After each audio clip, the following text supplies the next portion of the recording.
Good evening. The broadcast has started. It is Monday, 12/18/2017, and welcome to the Stunthangar Hangouts. And hopefully we can get some viewers in here to enjoy some enjoyable control line talk. Oh, looks like we got somebody up quick. Who's that? Oh, that's Gerald. I better Right. check my volumes and everything. Hey, Gerald, can you hear me all right? Yeah, I can hear you, but I'm in a park in the middle of the city, and it's not the best place, but I thought I'd try and join you anyway. It looks like I So, got a pretty good signal from you, so good. how are you keeping anyway, Rusty? Pretty good. We're clicking along all right here. Yeah, I watched some of your show from the Friday night, and it sounds like you're on the improve anyway.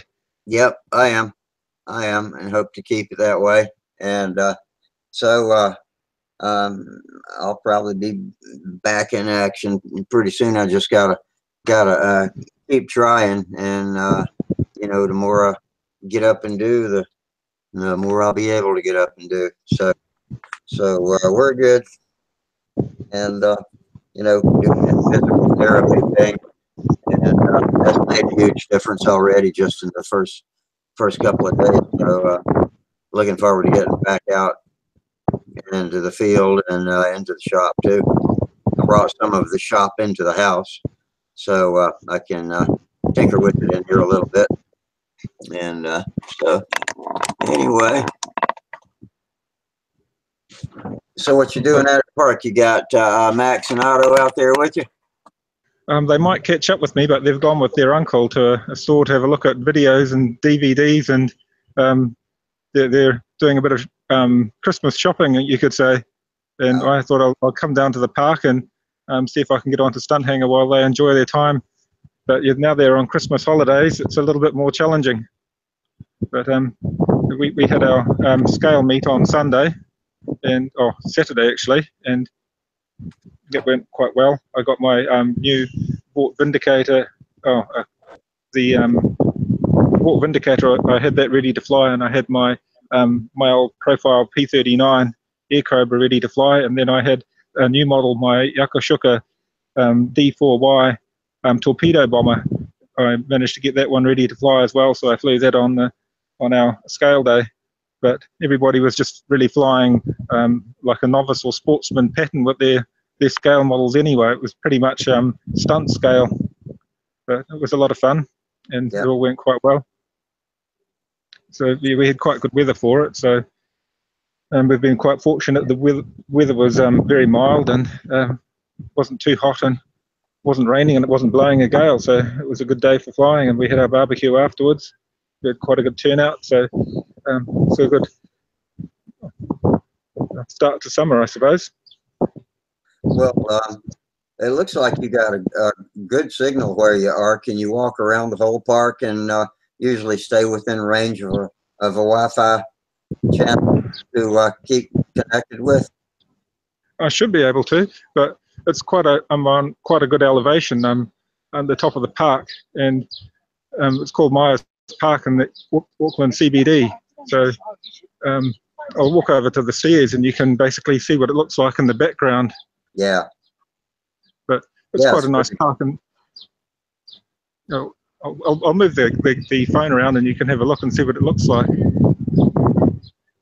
Oh, actually, I haven't seen you since I got your Christmas card and a box of the coffee flavored chocolate. Thanks a lot for that. That was a real treat.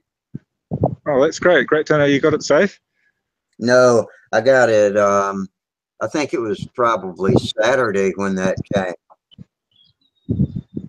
Oh, that's excellent. It's nice to know it got to you before Christmas as well. Mm-hmm. Yeah, but thanks. I really appreciated that. That's great. It's okay.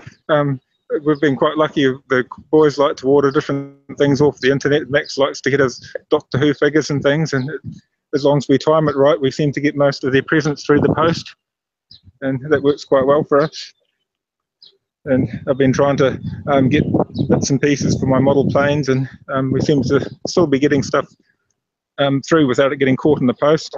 This Yeah. time of year must be very, very busy for the postal services. So yeah, we've got our nationals on the 2nd and 3rd of January, so I'm trying to get some models ready for that. So that's my big challenge right now anyway. So I suppose you're dying to get back on your cardinal bolt. Yes, I am. I've got the Cardinal. That's what's on the dining room table right now, and I've got the belt sander out in the carport so I can run out there and sand on it. I still need to do some tapering and shaping, and then I'm hopefully it's not too far from painting the fuselage. So that's the next big step. Well, I guess glue it. I haven't glued the nose ring and all of that on yet, but I don't think that's going to take up a lot of time. And yeah, I'm looking forward to getting some colors on it just to start, so I can start in my mind what it's going to look like as it goes. And then when I get back to this shop, I'll have the big table to work on, and we can get on that wing, start making it look like an airplane. Catching up with Terry, he's leaving me in the dust with his bills. He's really moving along pretty fast. He's got a lot on his hands at the time too. He's always very busy with one build or another, though. He's always got a lot on his hands. Yeah. So you might catch up with him if he gets distracted with his model boats, or with his fishing or some of his other activities. Yeah, maybe he'll get interested in his model boats or something and forget about building his winter build, and I'll catch up with him. It's not a race though, but looks like we got four viewers watching us now. Nobody's posted on Stunthangar on the YouTube screen. Oh, David Melcher just posted. How Rusty? Hi, David. Thanks for dropping in on us. So we got one YouTube watcher, and you're in here with us. So hopefully we'll get us a pretty good crowd in a little while. Yeah. Well, what's the weather like there for you, Rusty? It's been kind of chilly, but actually it's warming up tonight. It's only in the 50s outside, so that's pretty nice. And I'm hoping maybe, you know, something like the 60s will be coming up, but I haven't really been spending any time in front of the TV to watch the weather report, so I don't know what we're in store for Christmas weekend. And Frank Washburn just joined us. Hey, Frank, good to see you in here. He's in the YouTube side right now. Maybe they can come over and get live with us in a few minutes. With what am I thinking about the VidMe? That's come to an end now, hasn't it? It has. That was a flash in the pan, so to speak. Everybody signed up so Sparky could get his, you know, extended type membership, and all of a sudden they went out of business as fast as they went into business. I really don't know how long they'd been around before he hooked up with them, but they made the announcement that they were over.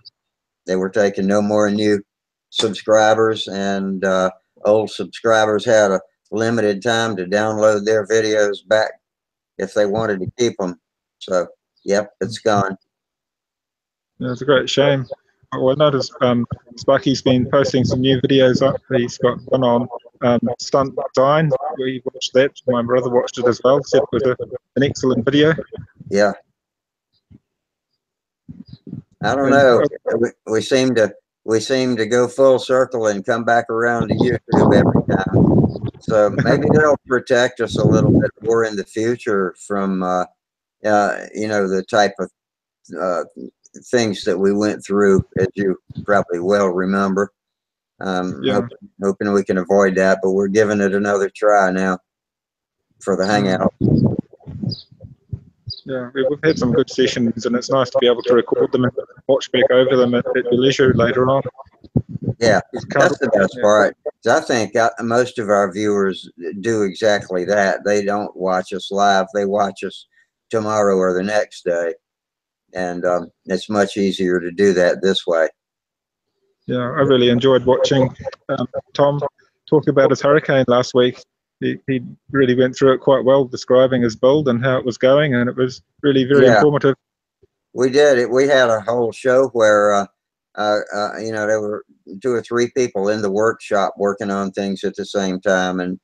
And I like some of what I see. I like Tom's bell crank mounting technique. That was pretty good. So, and I thought Terry was going to pop smoke out of his ears for a minute when Tom started talking about putting a tail weight compartment in his plane to add tail weight.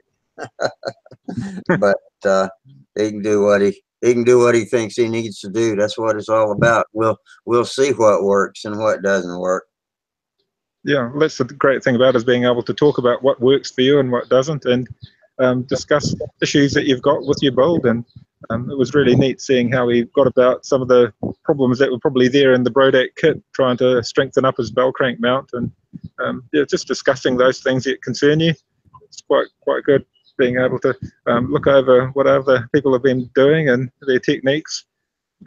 Sparky always shares so much with us. We've got to be grateful for all his ideas, and that he's prepared to pass them on to us.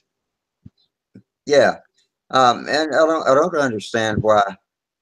Clearly, there are better ways to do things like that bell crank. Yet, Brodak doesn't incorporate them into their kits. I don't know why they like to do that. But at least we've got a little guidance when it comes to building them, you know, stronger and longer lasting. Yeah, well, I suppose a lot of it is we're building them not just for one season, but often for many years. A model might last 2 or 3 decades, and that control system's vital if you want it to last.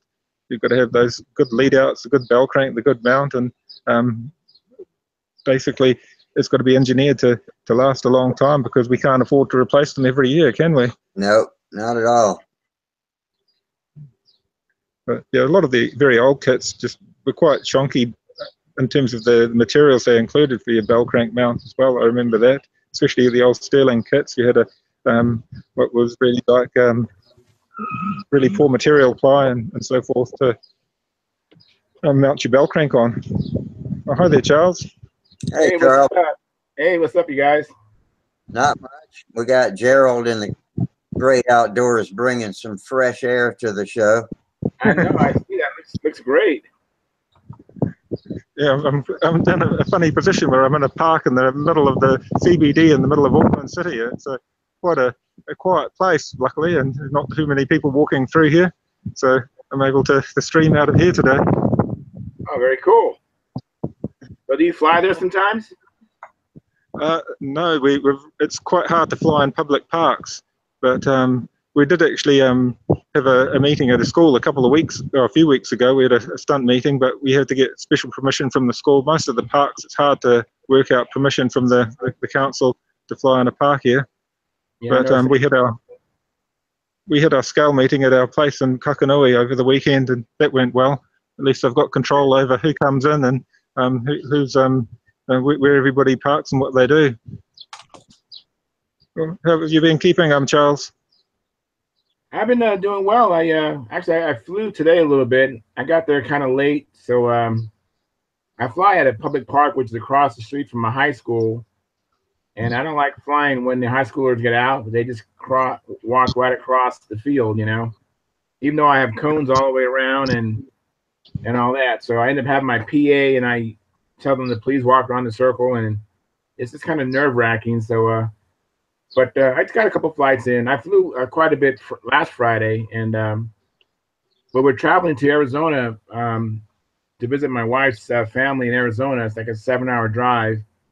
So I won't fly Fridays. I'm going to try to fly quite a bit during this week, during the mornings, to make up for losing Friday. So I suppose it'll get busier in the parks as you come on to the Christmas season.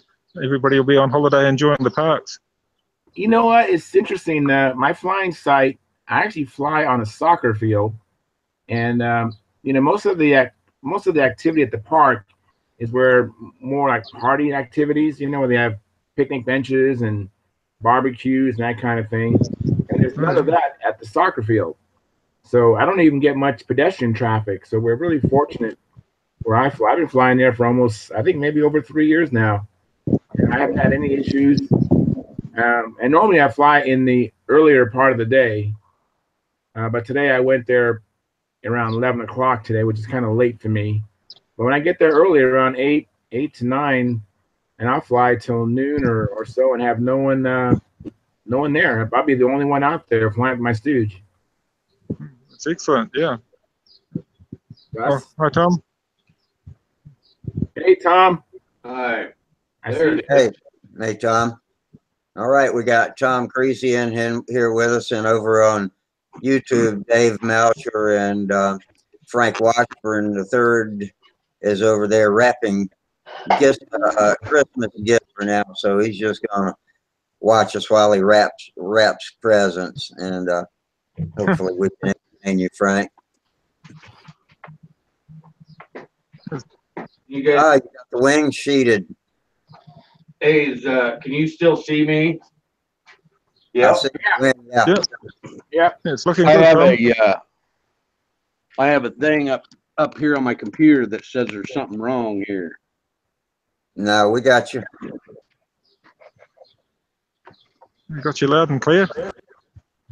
All right. Here we go. Hey, okay. They come out of it. Oh, all right. I'm gonna get that bright light out of you guys.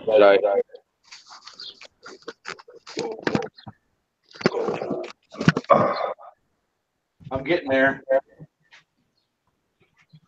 I would have had the stupid thing done today, but you know what? I have everything I need, man. Tons of it, but one thing. What? Glue. 440 rod. Make my push rod. Oh. Yep, I don't have any of them inserts or nothing. How are you guys today? We're okay. Good, thank you, Tom. Yeah, we're doing good, Tom. I actually went out and flew a couple times today. Oh, wow. You know what? It was so nice here. It was cold, but it was just perfect flying weather, man.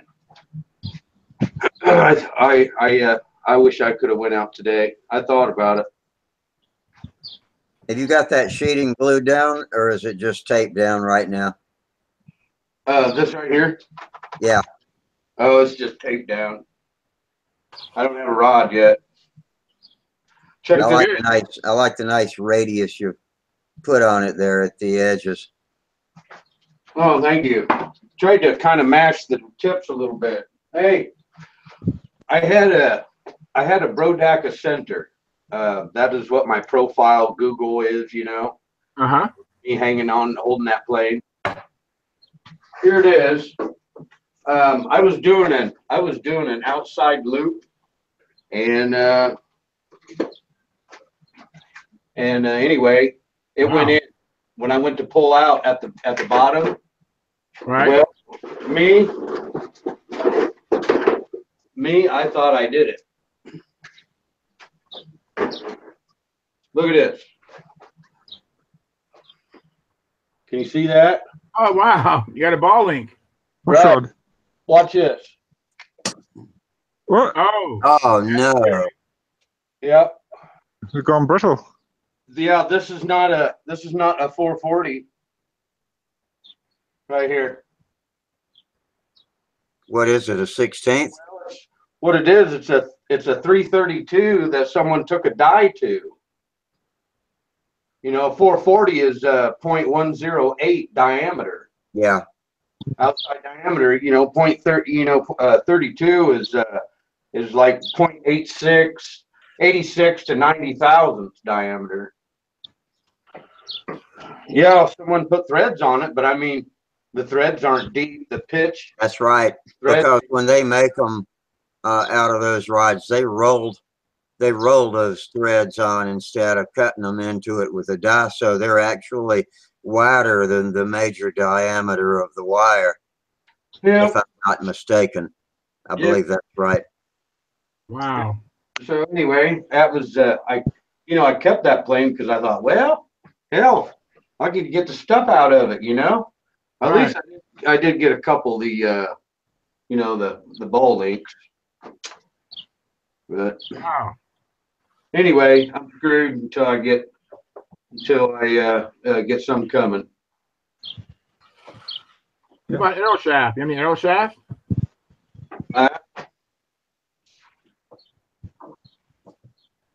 What happened? What about arrow shaft? What's Arrow that? shaft. I didn't understand you. Arrow shafts. Arrow shaft. Like Yeah. Dave Brown arrow shafts. It's like a Oh. fiberglass tube. And I've also seen carbon fiber tubes. Oh, is that where to get it? You can get it at hobby stores. But I use both arrow shafts and music wire for push rods. Yeah. You can Oh, get yeah. arrow shafts at Walmart too. I mean, I got plenty of wire, but yeah, I want it to be adjustable. Yeah, I've used the stainless steel rod, the 440 stainless steel rod in the past, and that's always worked quite well for me. As long as you get a good quality clevis to use with the 440 rod, it works quite well. The only ones to avoid is anything that's too brittle, or we had one break where my brother used a brass connector, and that just sheared off. So that was obviously a big mistake. I think he used a model boating fitting. Yeah, it doesn't. Yeah. You know, a lot of people You put any type of you put that hard 440 like that in any type of a shear state, any tension on it. a lot of people put jam nuts up against their ball links on the threads too, and that'll cause it to break. I have heard. So I've heard. Huh. Taking two jam nuts and tighten them together. Yeah. Yeah. Well, one jam nut tightened up to against the back of the ball link, and I think it creates a stress riser. And instead of allowing any flex, it just finally breaks. Oh, okay. Yeah, probably could be stretching it. Yeah, I can see that. Well, I did at least get the I changed my landing gear doors. Oh, good. Hey, Minnesota Mike. Minnesota Mike just joined us. Hey, Minnesota Mike. What's up?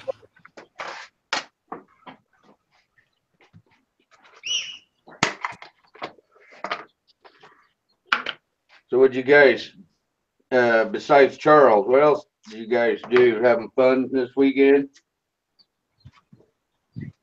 I was telling Rusty before I completed another model that was a Yokosuka D4Y torpedo bomber, which is based on a twister wing. I've just increased the area, and it was supposed to fly as a carrier model and as a profile scale model and also as a stunt model. So it was a 3-in-1 model, and I was flying that on the weekend at our little scale meet that we had. We were mainly all flying stunt with our scale models, but it was a lot of fun.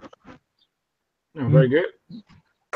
And the two boys both dragged out their scale models to have a bit of a fly, try and get some practice in before our nationals just after the new year. We've got our nationals, so we're trying to get a bit more building and flying in before then. But I've still got this Magnum that I'm trying to finish off, my Magnum Flash Mustang build. So if I can get that done, then I'll go back onto my old P39 Air Cobra I've been talking about on Stunthangar a bit and try and get that underway. Very good. What have you got there, Tom? Nice. Your hinges look nice, Tom.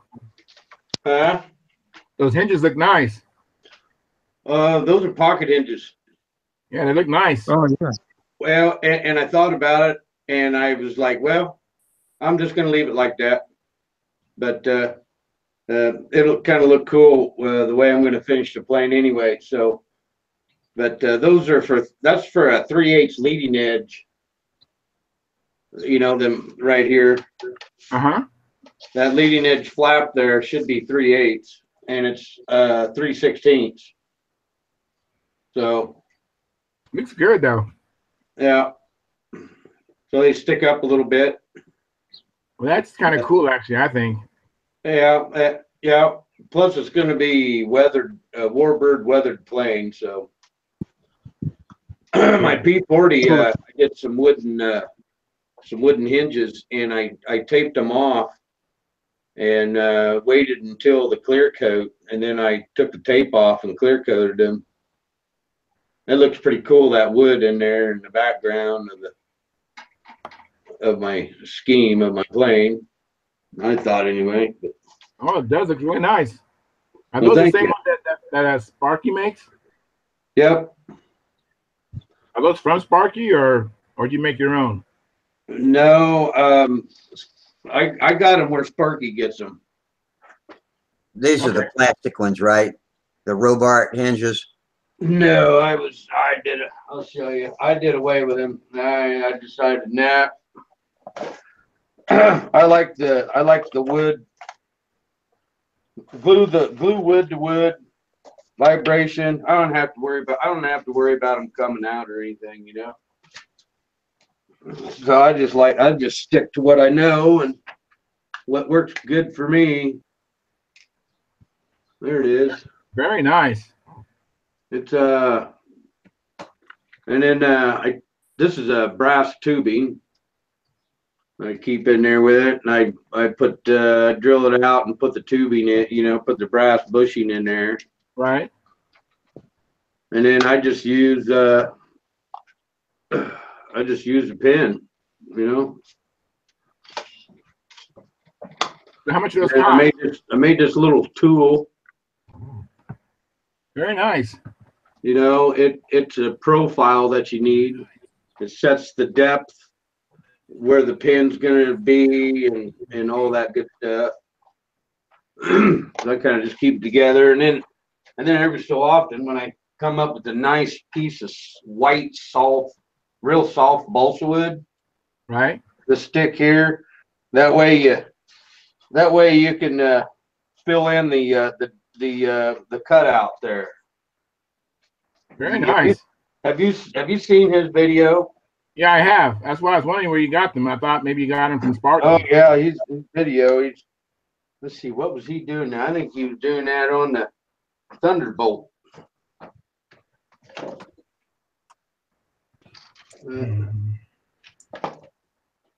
So how much do those things cost, Tom? I think it was $20 for 100 of them. Well, that's not bad. That's Yeah, that's better than not bad compared to the hinges I buy.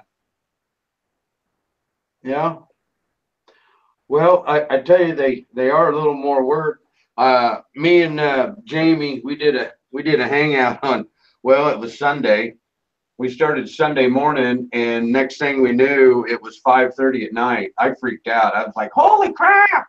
I didn't eat all day, lunch, you know, and didn't do a damn thing all day. Was just working on this plane. He was working on his magician, you know. Yeah, I saw his magician. Yeah, yeah. It was boy, time really went by fast. I see you got those finger drills from Jim Lee there. Right here. Yeah, very nice. Yeah, yeah, man.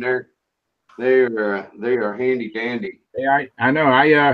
Ever since Sparky talked about them, I went and ordered some, and man, no regrets. That was a good purchase. I mean, I'd like to have the whole set, but I got the three important ones: 16th, Right. 3/32, and 1/8 inch. You know, and my pocket hinges are 1/8 inch, so I can. Man, I tell you what, you can really drill an accurate hole in balsa wood with turning your fingers. I know. They're excellent. Oh yeah. I mean, even great for your flat drive, you know, or your elevator drive or whatever. which is another thing I haven't decided on what I'm going to do yet. I don't have one of these. I don't have one of these. That's the only horn I got. Okay. If you see it's straight, I don't want to cut into my trailing edge. Right. I have to cut in. I don't want to do that. So it looks like I'm going to have to put me make me a plywood plate base for a nylon horn, or I might make it. I might do that too. Last P40, not the bastard, but the one before that, I used a GM starter shim. Okay. Oh yeah. That works really great because it's good. It's hard steel, you know. It's real thin, super duty for control line anyway. And it's not so hard that it's going to shear, you know, that metal. So, Yeah, sort of a spring. right. I even use that on my Stuka, the way the plans were and everything. Well, I made a mistake. I forgot to mill out my my hardwood for my plates. So if I stick an 1/8 inch plate on there now, my thrust line, my engine's going to be down 1/8 of an inch. So that means I'm going to have to shim down my tank 1/8 of an inch. So what I did was I just got me I think it's 30 thousandths or 20 thousandths shim, starter shim. I just made a plate that way. I don't know why it wouldn't work, right? Right. So I mean, yeah, without having to redo it all, I didn't get to do that. I'm just going to deal with it and do it that way. You know, it might be all right because usually I have my tanks usually are about 1/8 of an inch above my engine, anyways. Yeah. Minnesota And- Mike and- just bought a and- brand new Cox 09 in the box for $5 today. Wow. You win. You win today, Mike. Yeah, he does. The deal of the day. Yeah, it was. They used to call the Oh, 09 I think I'm going to have Cox to. 09. They used to call it the 15 in disguise. You guys get the stunt news? Yeah, I have my copy. Yeah, I looked at it. District 6, I got my airplane in there. I didn't. Yeah, I saw your picture in there. Yeah. Yeah, that was no, that was July. I Yeah, think kinda I'm lags a going to little have to bit. go now. All right, Gerald. It was nice seeing you. I'm sorry. All right, take it I'll easy, just Gerald. Thanks for all the fresh air. wave goodbye. Gerald's Hey, guys. made us walk all over the city at least 3 times. Not nice. Yeah, they were trying to find me, but I was sitting in the park. Yeah, they were looking at the wrong end of the park.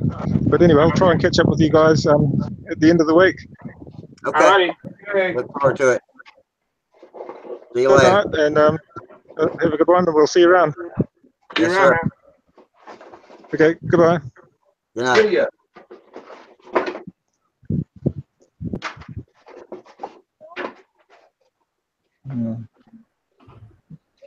All right. That was nice to have somebody outdoors with the wind blowing, where it's the middle of the night everywhere the rest stops are. Middle of the day there. Yeah. Yeah.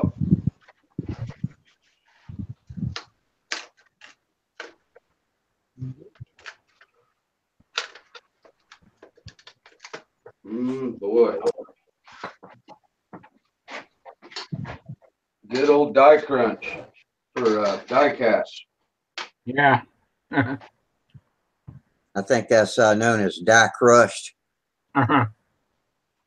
Hey, I tell you what, they sure are a lot better than what they used to be in the 70s, Yeah. by far. A lot of times it was hard to see exactly where the die had come down and pounded the balsa too. You had to be pretty creative when you took your X-Acto knife and started cutting out wings and pieces, because you couldn't be 100% sure what they were supposed to be shaped like. I remember that. Yeah, so everything you cut out, you kept. So you had this big old pile of scrap cutouts, you know, just in case. I shouldn't have cut that. Where's that piece? Yeah, exactly. Yeah. Good old days, huh? Yeah. Oh, I was 11, 12 years old.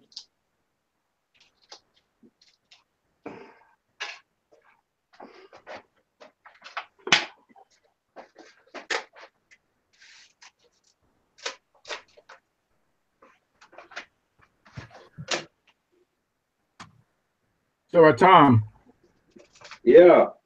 you said the price. I don't know where you got those pocket hinges at. Where'd you get them at? Oh, Larry Rayner or Ringer. Yeah. He Oh, Larry Ringer? he has CNC. What is it? Southridge CNC. Huh. I think that's, yeah.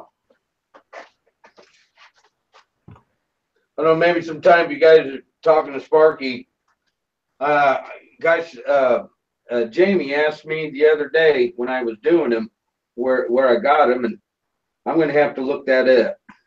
All right. In fact, there's just too many people. I'm just going to do that right now. All right. Let's see. I'm already on Stunthangar. I'll just check out my messages. So how you feeling, Rusty?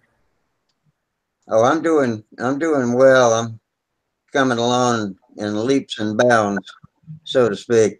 And I got a good report from the surgeon today, so everything looks good. I saw a picture of the work he did.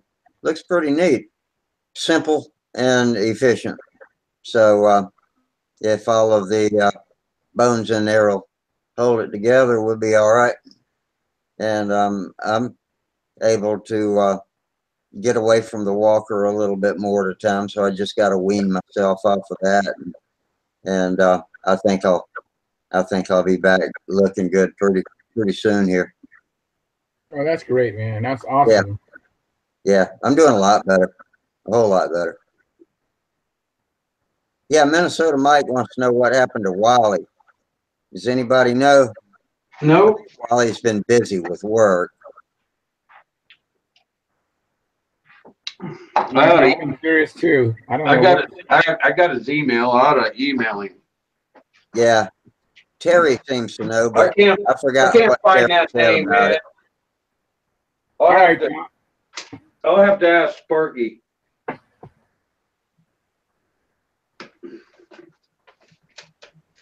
I bought him. Oh, I don't know. I bought him last year. Okay.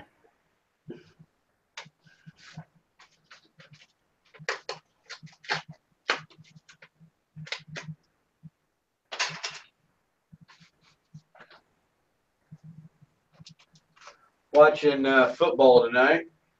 Monday Night Football. Oh, okay. Who's playing tonight? Atlanta and Tampa Bay. Okay. Boy, I tell you what, man. Did anybody watch football last night? I caught the last few minutes of the Cowboys game, but that's about it. Well, I tell you what, there were some amazing ball games last night, man. Probably maybe up top of the list, about probably one of the two best games I've ever seen since I've been watching football. Wow. I mean, unbelievable. One game was won by the kicker, and another game was won by a penalty. Wow. Yep, it's pretty good. Contest. Yeah, I kind of gave up football just because I have young kids and I'm already spending a lot of time with my airplanes Oh yeah. and I just don't think I could really do them all well if I was to do that. Yeah, it's hard to justify spending 3 hours on the couch to watch a football game, and then when you do this, spend the same amount of time on planes in the workshop by yourself too. Yeah, even spending time on Google Hangouts is like, Yeah, my kids go, "You're on Google Hangouts all the time." I'm like, no, not all the time. It's just Monday and Fridays. I mean, what about Wednesdays? I go, we haven't done Wednesdays in how long? we tried that for a couple of weeks. It was too much for me. I couldn't get it up for 3 shows a week. Yeah, I bet. And you got to have a life, you know. Yeah. Oh.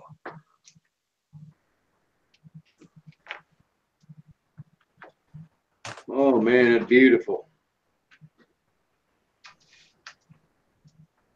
Oh, you got all the good stuff, Tom, huh?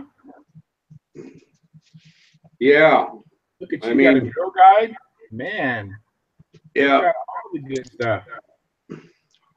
Well, it took me 3 years to get it so far. Yeah, it's pretty good. I have some drill guides, but they're all for different motors than what I have. I don't know. You ever use drill guides? You ever had that as a job? No, huh? Drilling freehand with a drill guide and being within, let's say being within 10,000ths of an inch. Well, that's pretty good. Yeah, it's Jim Lee, when he machines these things, if you're holding this in your hand and you're drilling, don't drill your hand. Right. But if you feel any type of binding at all, you're not straight. It should just be right smooth, and it'll be pinpoint, just accurate. Oh, I know. Trust me. When I first got back in this hobby, I thought, well, you know what? I need to get me a drill press because I thought that was the solution. So that was one of the first tools I got to help me with my building was a drill press. But yeah, I would love to have it. I would love to have an end mill and a lathe, because let me tell you, I'd do a lot more. Oh man. I mean, drill press is nice, but you can do just as well with that drill guide you have and those finger drills. I mean, I'm convinced you could do just as good as anybody with the drill press with what you got there on your bench. Yeah, but I mean, if I bet you I know I could tackle, because I've done stuff like that before. But if I had an end mill and a lathe, it'd take me a little bit, but I'd learn and build me my own motor. Yeah, in the old days, there were guys who built the whole plane. I mean, it's like motor and all, right? Yeah, plane and the motor they built. I know. It's amazing. That's building an airplane, ain't it? That is building an airplane. Did you build that? Yeah, I sure did. I built the engine. I built the wheels. I built everything. I know. Yeah, built everything. Yeah, that's what they did. But you know what? I don't know. I don't know about building everything. I would rather just buy a really good motor, and I don't mind building most of what's on the plane. I'm not going to build any bell cranks. Oh, I'd be once I get the right metal. I don't have it yet, but once I get the right aluminum, I'm building mine. Now, the one thing I am entertaining building, though, is I am entertaining building my flap horns and elevator horns. I did some brazing last year, and it was surprising. It's not that hard, So but I saw there was a thread on Stunt a thread on Stunthangar, and I'm not sure if it was Alan Parrott or if it was some other guy, but he had a jig to make his flap horns. Man, what a really neat jig. Oh, that's John. That's John. He's a pretty cool dude. I met him at the Nationals last year. He's pretty Yeah, good his guy. jig was, He just did a video with Sparky with the foam cutting. yeah, I saw parts of that. Yeah, that's the same guy that had the flap horn jig, right? Is that who you're talking about? No, I really think it was Alan Parrott.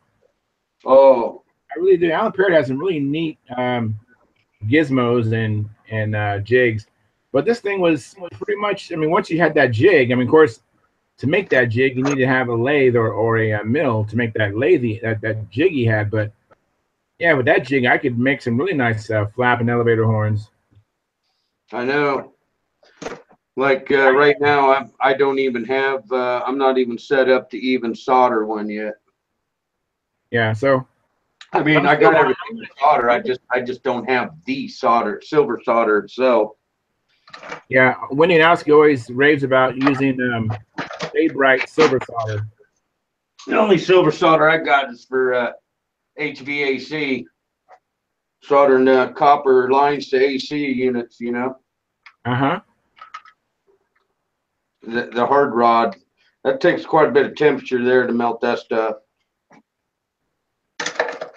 Yeah, I buy the you can find what did I just say? Starbright. Yeah, Starbright. I think I've seen it at Fry's.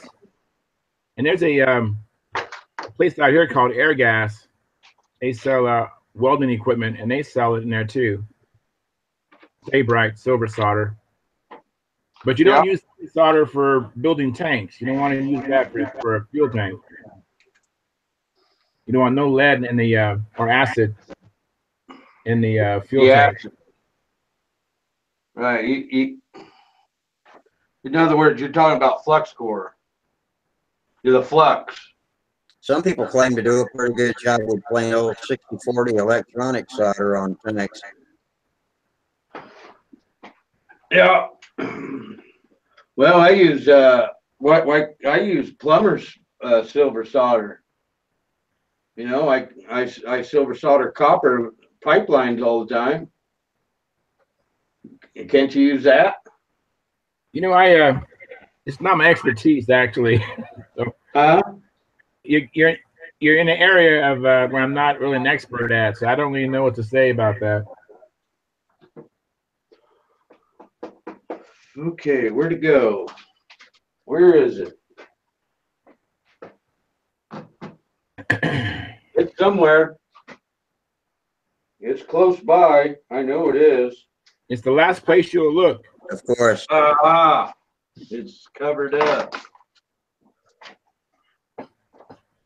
See? The last place you look. I'll have things disappear for a week like that. Something I just had in my hand and can't find it for a week. I know. What happens to me, you guys, is I'm in my garage and my wife will call me. I have like an intercom system. She'll call me right in the middle of me doing something with the hobby. So I have to put what I have down, open the garage. Unfortunately, there's no door right into the house from the garage. So then I go in the house, take care of whatever it is, come back to the garage, and I can't find that I was working on. Yeah, it takes you an hour to get back started again. Yeah, I'm like, where did I put it? I was just happy before I got the phone call. Oh, I know it. My phone will always ring. My phone will always ring right when I'm stirring a pot of epoxy and it's, you know, beginning to kick, and the phone will ring. And Yeah, I just have to let it ring then. oh, absolutely. I let it ring too. You don't want to waste that. That plus I started getting epoxy on my fingerprint detector, so that's no good either. Got epoxy on what? My fingerprint detector. Oh. All right. Yeah. Yeah, when you're gluing in hinges and stuff and you got to just let the phone ring. I'll call her back and apologize and explain to her I was in a gluing mode. I couldn't answer the phone, and she understands that.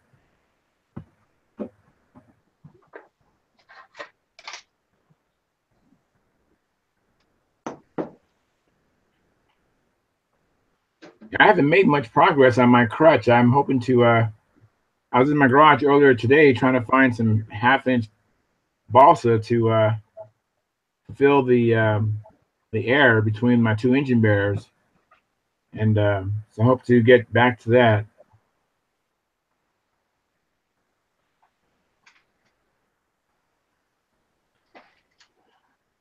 And I'm hoping to make 2 engine bearers sets so I can, in a way, almost get started on 2 fuselages. You know, 1 fuselage is for the Pathfinder, and then 1 fuselage for the Thundergazer.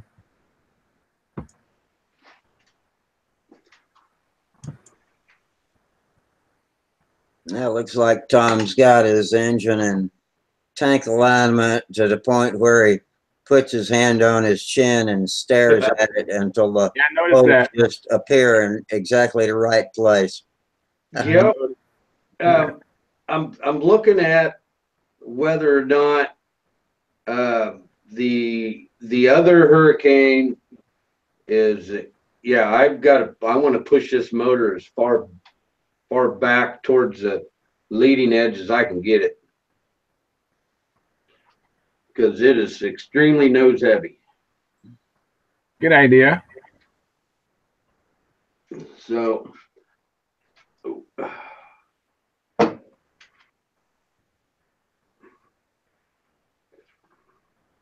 you know, I was looking at my Cardinal the other day, and I looked in between the doublers, and I've got an empty inch between the doublers where there's no fuselage material. I need to plug all of that up. I had not even realized it was like that until I just looked at that. Interesting. Yeah, my the Cardinal that my friend gave me, he actually put a tripler on it to solidify the front of it. Yeah. But I don't know if there's any space. You're talking about more than what the kit comes with, because the kit comes with a tripler for the inboard side. Oh, I didn't know that. Yeah, I didn't know that was extra or not. So maybe that's how it comes. Yeah. Because my friend Mike, he does a lot of extra stuff. You know, he's kind of like some of us modelers who just can't leave well enough alone. We gotta do something extra to the plane, you know? Yeah, of course, yeah. Make it a little different from everybody else's. Yeah, exactly. Or make it better, because these ARFs are, you know, I mean, I don't know what kind of, and they're meant to not last forever. So I try to make them, do what I can to make them last, you know, for a very long time. You know, barring a crash or a hardware failure. Nah, you better not have a hardware failure. I know. Well, I shouldn't say that. I mean, like a brain fart or I don't know what else would take my planes out. Well, my last plane was taken out by a stooge, but it had been 3 years since I'd lost a plane, and my stooge took it out. So now I learned my lesson. Hey, I had mine come off the stooge this summer. Yeah, man. I caught it. I caught the wing and put my hand right through the whole covering and all. But hey, yeah, I ain't getting away from you. Yeah, that's right. That was the bastard. Wow. Yeah, man. The bastard poked a push rod all the way through my thumb, you know, and then it tried to get me, and I had to you know, grab it from the stooge. There's some other things too, building wise, that happened. That's why it's named that. I know. I remember. This one here, I don't know yet. It's still too early yet before it names itself.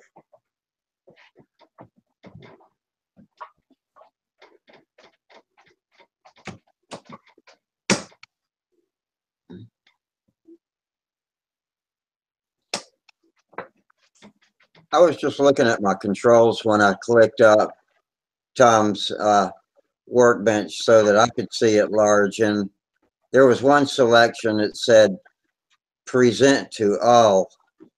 I don't know if y'all have that, if you click the little down arrow or not. Does it says present to everyone? Do y'all all have that option when you click the down arrow in somebody's little avatar frame? All I have is profile and mute. That's on you. Let's see, that was me. You, profile, ignore, and mute. And Charles, he's muted for some reason.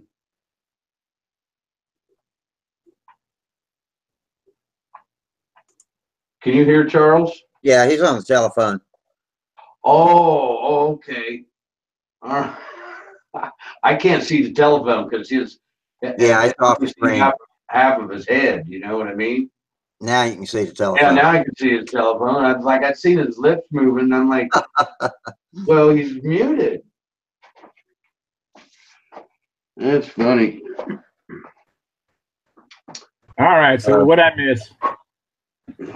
Minnesota. Hey, Charles, back. Hey, stop calling him names now. What I miss? What I miss? Man, you missed a hell of a story. I did, huh? Oh man. Oh well. Hey, let's just see how close we. Oh, damn it. Okay, I'm gonna break that.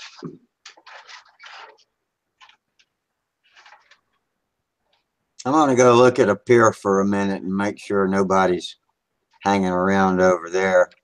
All right. I'll tell you what, I'm pretty well almost right on, man. I got my leading edge more blunt. Oh, good. That's always a good thing. Than they do. Yeah. So I'm gonna have a little gap there up front, but nothing a little glue can fill or.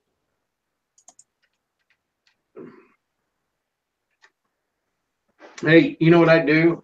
I don't know if you guys do this or not this way, but I don't know. I thought it worked all right.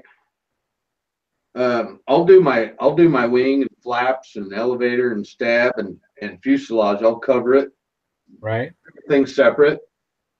And then when I get ready, I'll slide in my fuselage and I get it all, all the incidents and everything done. I just tack the fuselage in.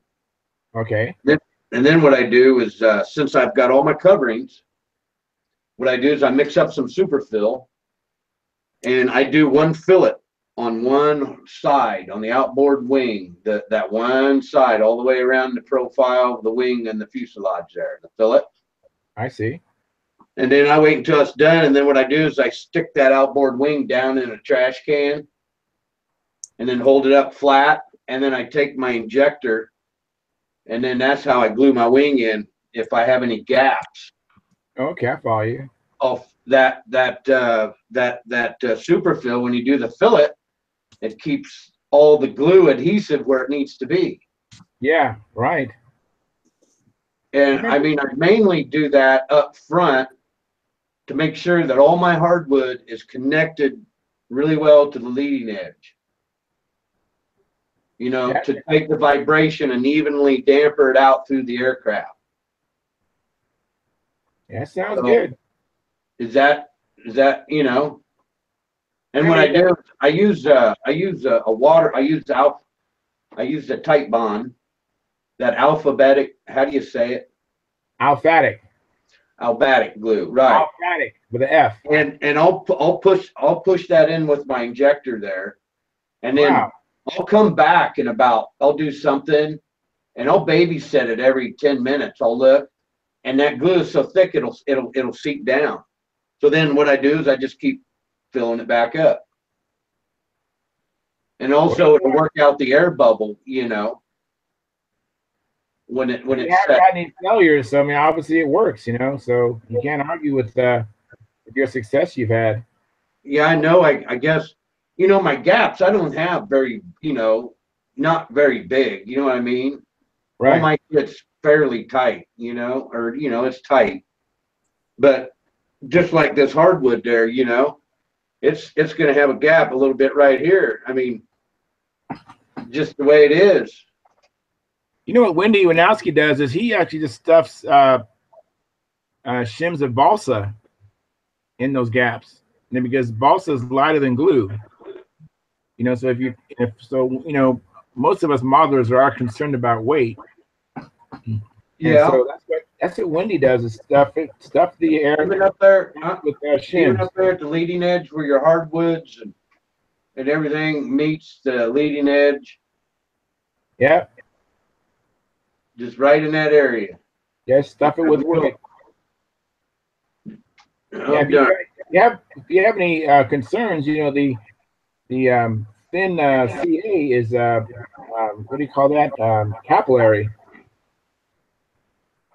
You know, so you stuff it as best you can with the wood, and then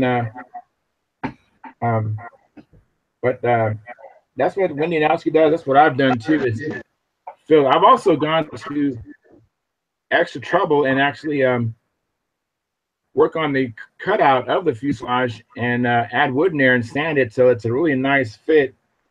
So I hardly have any air. You know, then I epoxy it in there. And of course, it doesn't take a whole lot of epoxy because there's not much of a gap. Right. That takes a lot of work to do that.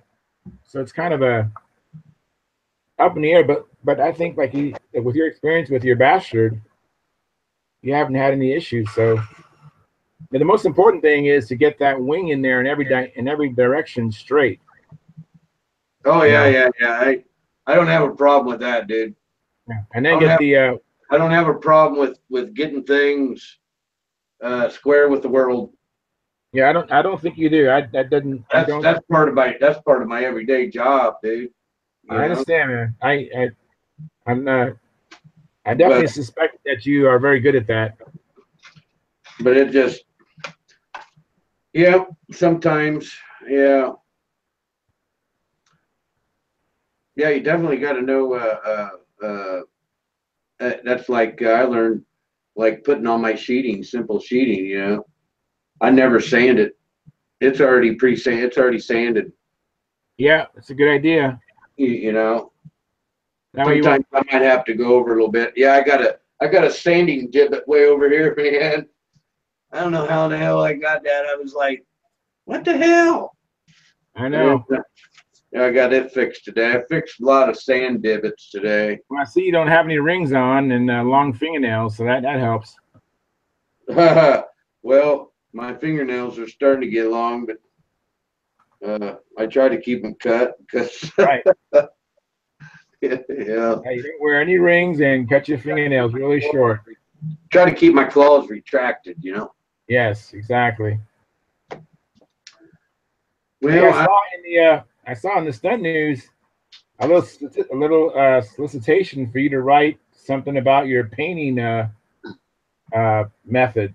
Yeah, because in the Stunt News you said you only cost like $11 to paint your bastard. Yep. Yeah, you should submit it to Stunt News. Yep. You're not alone. I mean, I was talking to Larry Fruits. Yeah. Now I'm going to have to do something now.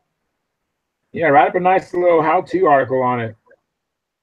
Maybe even share it with Stunt News. I mean, a Stunthangar as well, because not everybody is in Pampa. Yeah, well, including me. I would like to reach beginners. You know what I mean? Yeah. I mean, when you're down and out and you're like, wow, I'd really like to get into this shit, but man, I can't afford that crap. You know, I can't afford that. I hate saying that to myself all the time. So you just make do, but you know, you got to make sure it works. You know what I mean? Oh, absolutely. Yeah. You don't want to, you know, at first I was kind of timid because, you know, it's my planes are different than everybody else's. You know, it's like going to the field, you know, embarrassed, you know. I don't want that. Talk to me, man. You're talking to the choir, buddy. And when I went to my first state championship, I went there with the most ugliest, butt ugly plane as a beginner. You know, I Yeah. bring up this butt ugly plane. I think that Did everybody that come up and talk to you say, "Hey, that's a nice looking plane"? not one time. Oh no, not one time.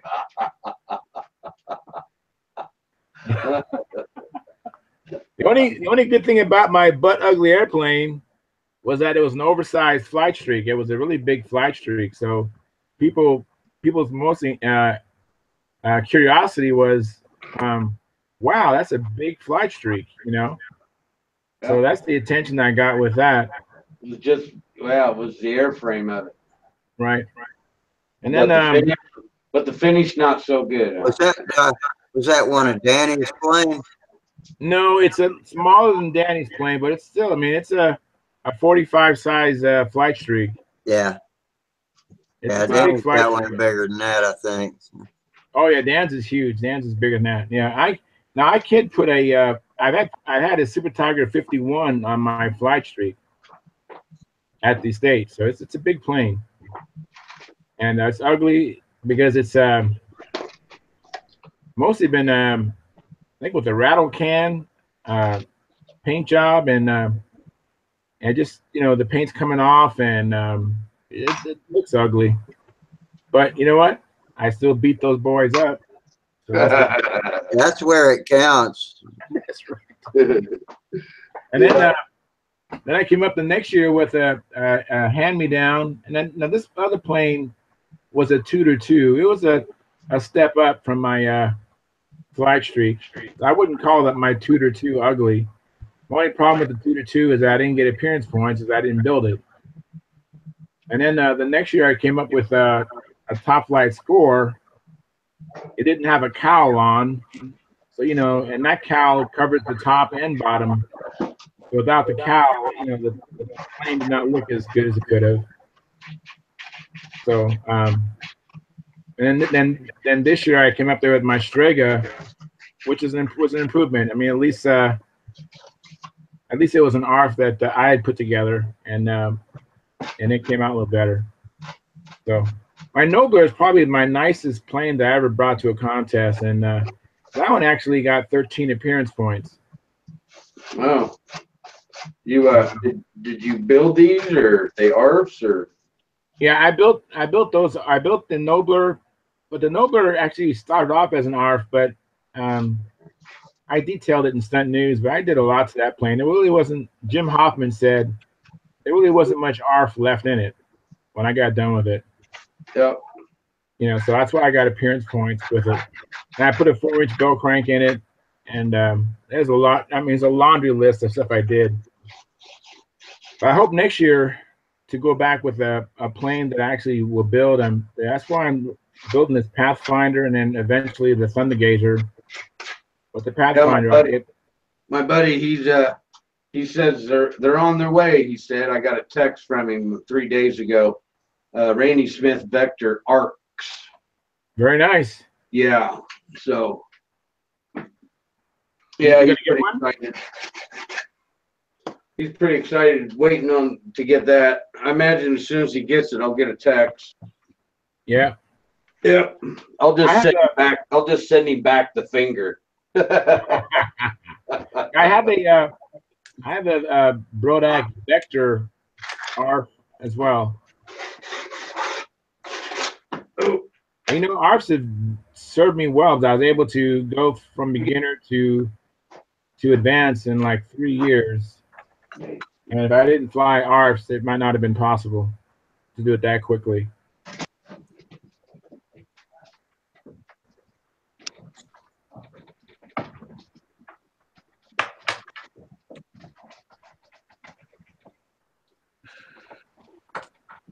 Dead air. Who are we missing? It's just okay. It's just missing quite a few Charles and Tom and Jamie. Jamie was on he was on Stunthangar showing his magician. Did you see that, Rusty? No. I Yeah, haven't. I hadn't been on Stunthangar almost any at all lately. Okay. Yeah, he has a magician. It looks pretty good. And I actually like magicians. That was my best plane as a kid. Was my matter of fact, Building the magician. I built two magicians. That's how much I liked them when I was a kid. Mm-hmm. And I learned to fly inverted and do figure eights with my magician. I liked. Can you guess what airplane I liked when I was a kid? No. P-40, dude. Okay. All right. I didn't know if it was a hurricane. I didn't know it could have been. No, I also had a shoestring. Oh, by the way,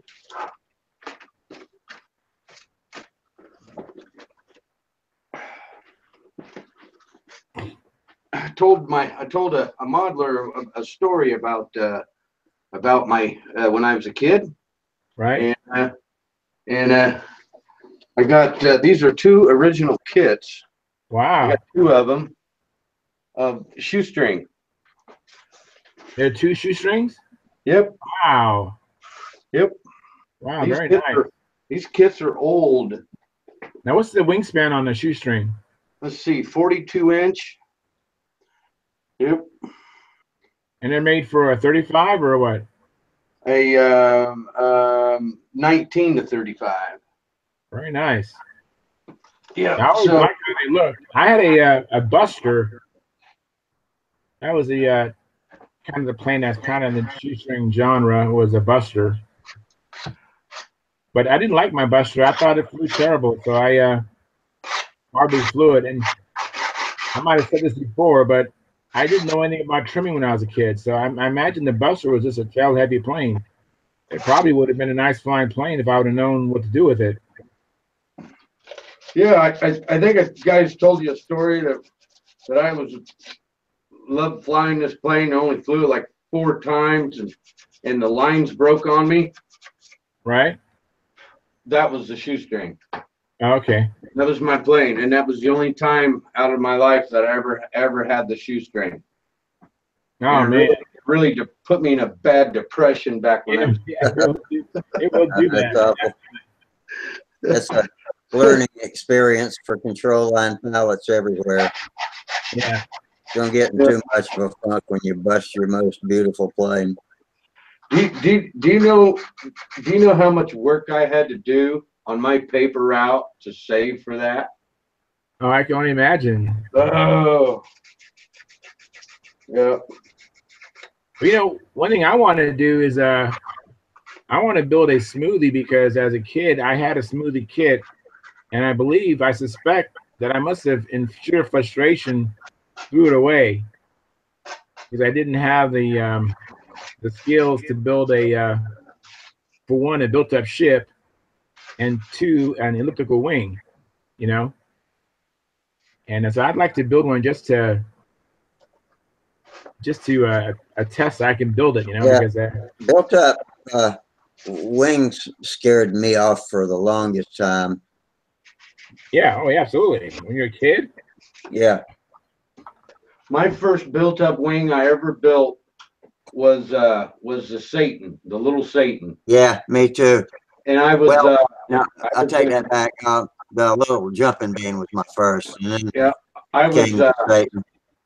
I was in 6th grade, and let's see, gosh, I can't remember what the second plane was. Stuntman. Stuntman 23, yeah.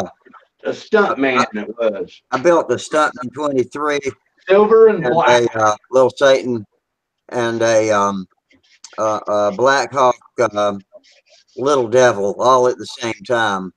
And I built the Stuntman and the Little Devil right away, and because they had slab flat wings, and then the little Satan stayed on a shelf for decades and decades until I had cannibalized it until it was almost empty. And after I built the shoestring and saw what it was all about, and by that time monocoat had come out, and or ultra coat had come out, and I realized it was really worth it. So that's when I built that little Satan about 2010, I think 2011, and I still got it. Yeah, I did it. I did it in red and black. I bought a Black Widow. Well, anyway, that Black Widow, I don't know what happened to it, but I found the original spinner. My original spinner to my Black Widow. Oh, And very good. my Black Widow, I think it got stolen when all my stuff got stolen. And I had my old school teacher got a hold of me and mailed me an airplane, and there it was, had the Black Widow on it. So now I got my Black Widow. I'll put that spinner on there. And the plane that I'm building has this is half A, and it's got a 26-inch wingspan built up. The fuselage is 19 inches long, and the horizontal stabilizer is like 13 inches long or some shit. It's just huge. The name of the plane is called the Bear. You ever heard of it? Not that one. I heard of the You know how the nose moment. Then I'll have to get these figures. I have them written down, but I got to find them. From the leading edge of the wing to the propeller was something like, oh man, it close to 9. No, I can't remember. It was like 11 inches or 13 inches or something like that. Because the great big stabilizer in the back to compensate the weight, it's a long nose moment. Wow. But I never knew that. I was like, holy cow, what is this? Because I knew it was half A contest time, because it was last. And I'm like, that thing is like, 19 size, or 20 size aircraft. And man, he did the full pattern. He ended up winning the whole event on half A. I don't know if he designed it himself or what. He sent me a paper that he drew with all the numbers on it. There's only 2 numbers I'm missing, and that's the right there. What's the airfoil? The thickness of the airfoil, and it's a tapered wing. So I need the tip and the middle rib thickness. That'll be a plane I'll be getting going one of these times. We go to Chicago in September and fly at a half A contest there, and it's really fun. Last time I went, man, the only time I went, is I didn't even have a plane. I went there, I had all kinds of planes. Oh, Frank Washburn is going to join us in just a minute. Oh, very cool. Yeah, I heard Frank is might start on his Nobler and get done with it. Or might even get his flight streak and just say hell with it and clear coat it and go out and see if he can fly. Yeah, Frank's got some pretty nice stuff on the bench. He's always got something interesting. He's a good builder. He works hard at it too. Yeah. He'll sometimes contact me or Jamie and, hey, you guys want to do a hangout? Sure, we'll do a hangout. And the whole time we're working, not a word is being said. Yeah. Wow, that's pretty cool. Yeah, that's what Frank does here too. He just comes in and works and mutes his mic so he doesn't keep hogging the video. And when he wants to say something, he unlocks the mic and talks. Yeah. Is that Frank from Texas? No, he's from Pennsylvania. Okay. Okay. You're thinking of Howard. What about Howard? I hadn't seen him in ages. Yeah, Yeah. Howard, Mike Howard's from Texas, Colorado. Michael? We haven't seen Michael Daryl. Colorado's been on lately. I haven't seen Daryl in a while also. I hadn't seen Daryl in a good while. So ever since we started doing Appear In, Daryl hadn't been around much.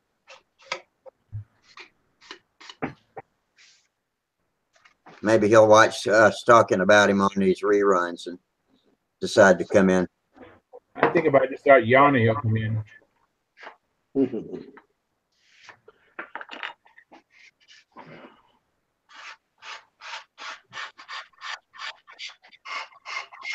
Now we got 8 anonymous viewers watching us on YouTube, so we got a pretty good crowd tonight. Hey, all you YouTube folks, thanks for watching us.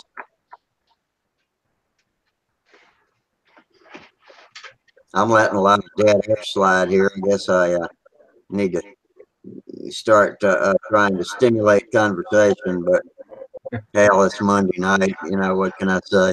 Excuse me. You're still recovering from surgery, so you got some alibis. All right. Is it fitting into the fuselage? What was Man, that? could be. I'm gonna click up on Tom could be. here and lock him in. Hope that doesn't make him mess anything up. Well, shoot.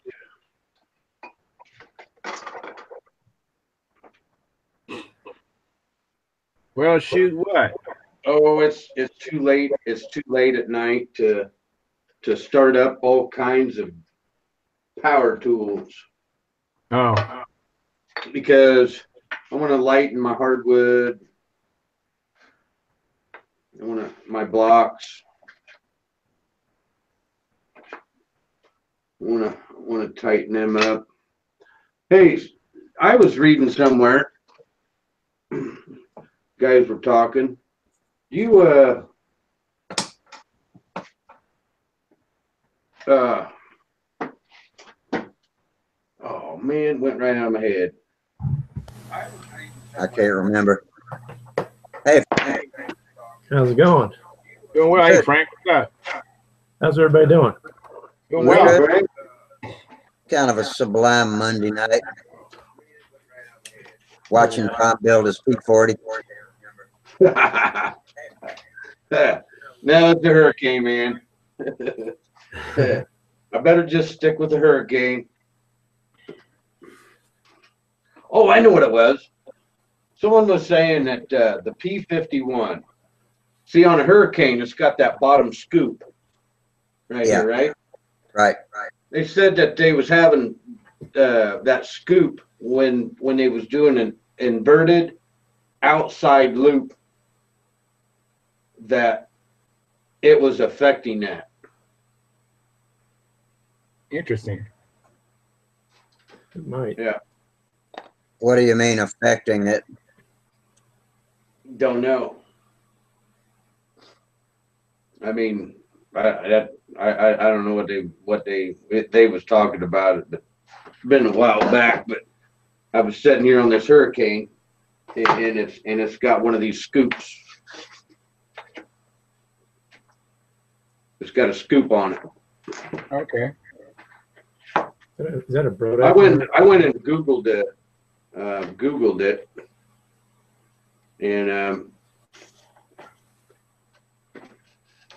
And there is a scoop on the bottom of them. Huh. It goes right there. Well, you always can cut it off. Nah, man. Then you can't get there through your supercharger. I know, right? Yes, you're gonna be okay. Hey, I wondered. It's too far forward. That'd be great to make a weight box out of it. but it's too far forward. Yeah, I don't think that would serve much. It's probably about 2.5 inches behind the CG. Well, shucks. Put it on there, though. Hey, Tom. Hey, you know what? I got it upside down again.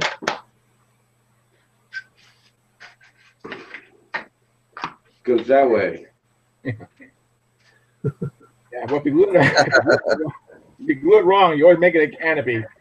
It might be time. You always go, that was my canopy. Yeah.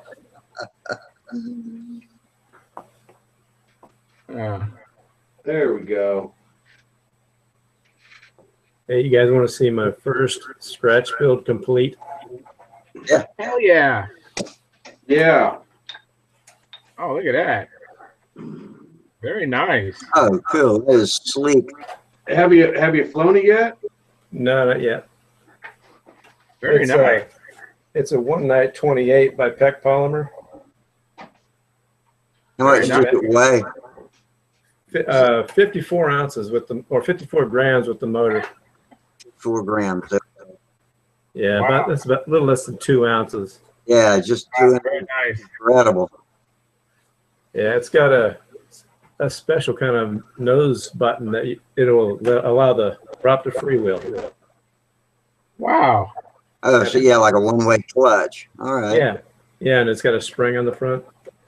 Uh-huh. So whenever the rubber band loses its tension, it freewheels the prop. Now, is that blue trim, is that tissue or is that actually paint? It's tissue. Very nice. Yeah, I learned a lesson. I was wondering why my tissue wasn't shrinking properly, and I was trying to use rubbing alcohol to shrink my tissue. It won't shrink it all the way. Water does though. Oh yeah, water worked perfect. It warped the heck out of it. I had to straighten it out. Yeah, well, man, yeah, water. It's a bad. Water and balsa wood's bad anyway. Yeah, but if you got like a really lightweight plane, you want to not shrink as much. I'd use alcohol to shrink it. Yep. Very I tried nice. that. Thank you. I tried water on the stabilizer and it just twisted it. It was crazy. Oh, that's terrible. I got her fixed and straightened out though. It's only got 2 coats of 50% clear dope on it. Well, it looks nice, man. Thanks. You need to go out and fly it, dude. I can. I got like 6 inches of snow on the ground outside. Oh, Man. Ain't you got no skis? I thought about putting a ski on it. I don't know. I could fly it indoors. Put a lighter motor in it. Well, your winter beard's looking really good there, Frank. Yeah, I've been growing it since August 1st. Now, Sparky finally cut his off, didn't he? I've seen that in one of his videos. He cut it all the way off. It just trimmed up. yeah, I get prettied up 2 days from now. Oh, you're going to get yours all That's chopped off, 20th, Tom? right? Yeah, I'm getting all this shit cut off. Why is that? Oh, got Christmas coming, pictures, stuff like that. Okay. I'm horrid right now, dude. I look like Grizzly Adams. Look like a caveman. Yeah, that's right. That's right. Look like a damn Nathaniel caveman. Yeah. People keep asking me if I'm going to play Santa this year. I'm like, not really. Too skinny for that. You need to get there. You still have a little bit of charcoal in there, dude. Yeah, no. It'll be a while for that's gone. You could whiten it up and you'd be a good Santa Claus. He'd probably be like, all right, come here, give me the next little bastard. Come on, get up there. That way you do.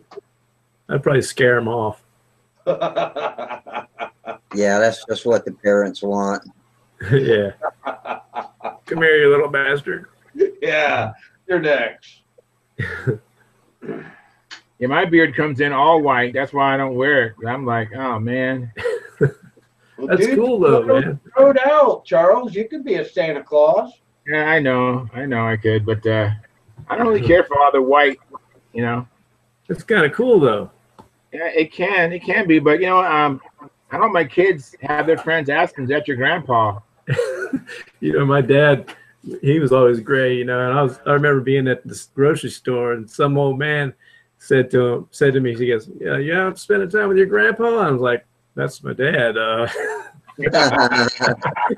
man. Yeah, after he heard that, he started coloring his hair. Hey, I'm in that club. That's me. Yeah. When my oldest was born, she's 13. I remember in the hospital when she was born, people, was that your granddaughter? I go, no, that's my daughter. So I started dyeing my mustache. Yeah. I'm overdue to dye right now. It actually has half gray right now because I need to go buy some more. Yeah. I've tried that, but it just don't look natural, so I just don't do it. You know, I've seen that it can be the case. I've seen some guys who dye their mustache and it doesn't look natural. Yeah. I use brown. It's like 14, 15 when I started to have the peach fuzz. And you know, I'd use, you know, you got to use something to darken that up there. And if you like mascara, your sister's mascara, so you could darken your peach fuzz in there, man. Yeah. So you can go to the Sadie Hawkins dance. You know what? I was very fortunate. Even when I was younger, my mustache came in pretty good. I didn't have to. Matter of fact, most of the Carter men, my family, they all have really nice mustaches. Yeah. Even better than mine. You know. I was in my 40s before I could get anything but scraggle, and it's still all I got is scraggle. Call you Straggle Rock. Straggle Rock Rusty. Hey, is James working tonight? No, I haven't heard from him. James? Yep. I don't know. I was surprised he wasn't here. He's on the Stunthangar talking about his magician. Yeah. Yeah. Hell, we built all day Sunday. Yeah. Yeah, we was on the appear end. Yeah, I got a question about that appear in. When you're on there, can you, on the laptop, can you like click on somebody's screen and it blow up big, or does it stay small? Yeah, you can make them big. It's got 3 little dots that are hard to see sometimes in the top right corner, and you can click on those, and I think you get an option to make it full screen or large screen or regular screen. Hey, talking about appear in, when I was getting set up and you was on, this is to Rusty. Rusty, when you got on, you guys were talking about what was gonna terminate or not doing anymore, or what was you saying? Oh, that was not appear in. That was the other video host that Sparky was trying to use to put his build threads on, and it was Vimeo. What was it called? Vimeo. No, Vimeo. Vimeo. It was another one. It was hell if I remember. I can't remember. Hey, I'm gonna show you guys how this prop works. Oh, please do. Ready? I'm ready. Oh, wait a minute. I'm trying to get your picture up bigger. Hang on, let me lock on. Oh, I'm gonna make it smaller. All right, we're ready. Ready? There we go. Watch this. Stick your tongue in it. You see that? Oh, that's cool. Yeah. Oh yeah. It springs out. Pretty cool. Yeah. Very interesting. Yeah, it is kind of cool. It's a gizmo geezer prop is what they call it. That's for old geezers. Is that what you said? That's right. That's right. Oh, that's pretty cool. Yeah, it is, man.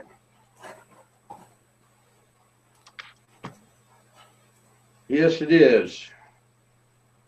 Yeah, Frank, since last time we spoke, actually a friend of mine is leaving California to move to Texas. And so he's giving me a couple planes. He gave me a Cardinal ARF, and he gave me a plane that he designed and built. He calls it a Fairlane.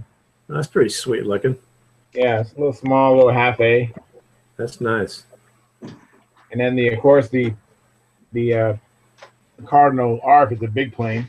Yeah, I've seen that. Yeah, those are nice. Yeah, you were sweating over getting the lines put back on the bell crank. Did you ever come up with any ideas on that? No, not yet. Yeah, Frank, the lead out just pulled out of that one of the lead outs. Yeah. So I got to figure out how I'm gonna. I might as well replace both lead outs. I figured if one broke, then the other one should be somewhere behind that one soon. Right. Yeah, you'll be doing both of them.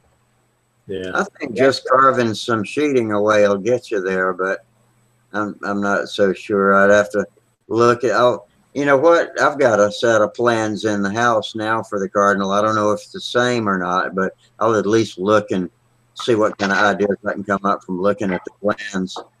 Yeah. Well, that would be great. You know, if See my unfinished Nobler back there in the background? yeah, I know I've asked you about it before, so I'm trying to resist asking about it again. Yeah. I don't know when I'm ever going to finish that thing. I want to build the wing, and I built a warp in it, so I'm going to see about getting a lost foam wing system for it. Oh, very nice. That'd be Straight very in. nice. Yeah. I have one lost It phone. might be easy to take care of the warp, depends on how the warp is and what it looks like, what it is. Yeah, it's on the trailing edge. I'm going to go reheat my coffee. I'll be right back. All right. Okay. I can't get to my wing right now. Now I'll we show can you. talk about Rusty now.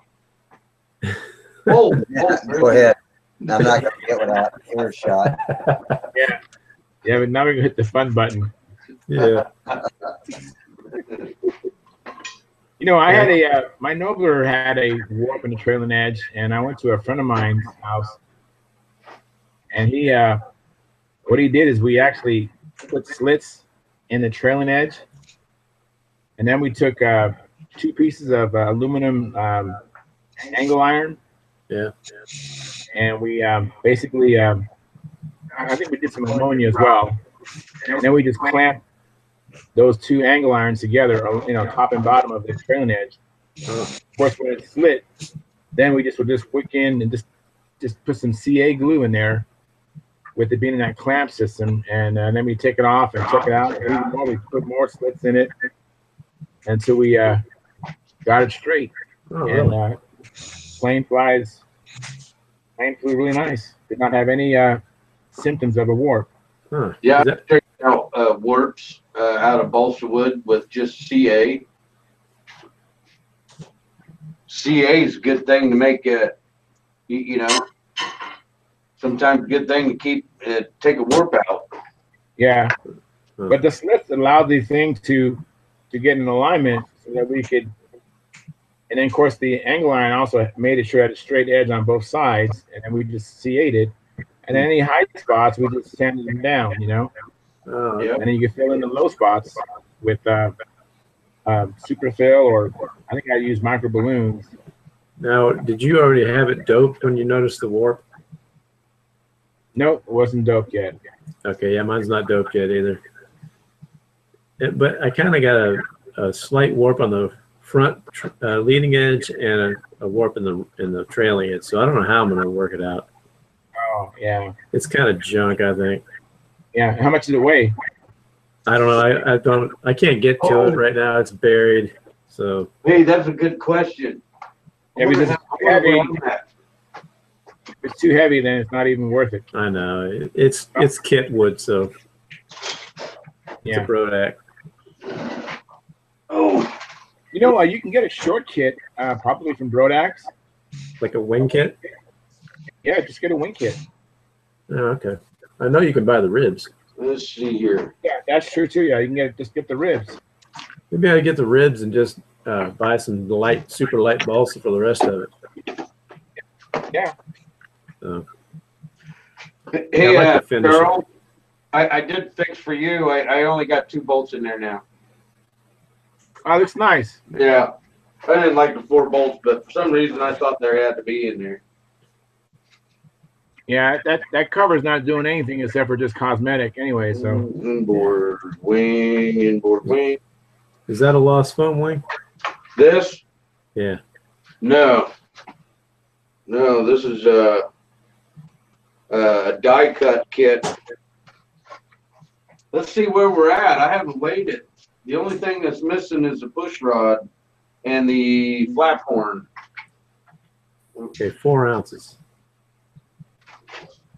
well, that's quite a compliment, Tom. If you thought that was a lost foam wing, Yeah, it looks straight. It looks pretty straight to me. that's quite a compliment. It does look nice. I mean, that wing looks so Right. good. That wing looks so good. You really could do that almost with a clear finish, with a transparent finish. Yeah, that would It be does sweet. look that good. I'm at 7.5. That's pretty Do good. like a clear red or something like that. Well, it's a Seahawk Hurricane, Oh, okay. a warbird. Okay. So I'll be using my weathered war paint. Oh, okay. You know, my color, my paint cost me $2. Yeah, I know. Hey, you should write that article about that, so you help all us people save some money. Yep. Well, the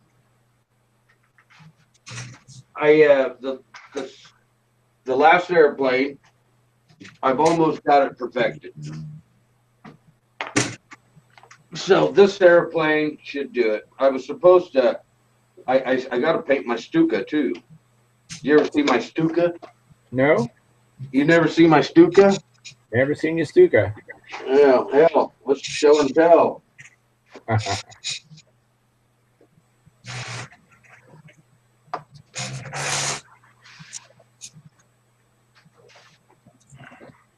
Why is my bookshelf locked in on everybody else's screen? Oh, there we go.